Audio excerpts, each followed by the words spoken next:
আসসালামু আলাইকুম। আমাদের স্টুডেন্টরা পরীক্ষার খাতে প্রায় লিখে থাকে answer to the question number 7, answer to the question number 6 or 5 বা এমন কিছু। তো এগুলো কি আসলে সত্য, রাইট, সঠিক?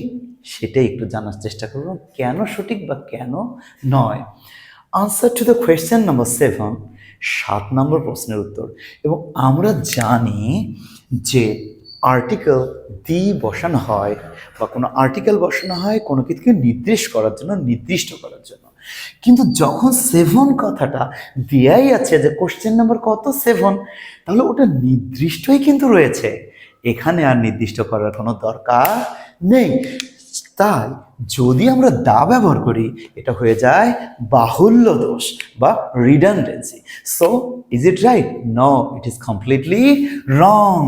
So the answer will be here, the answer to, not the answer to question number 7. If we say answer to the question number 5, completely no, the answer is here, answer to question number 5. Why? Because if we write the or another article, it will be redundancy, bahullo dosh. Assalamu alaikum.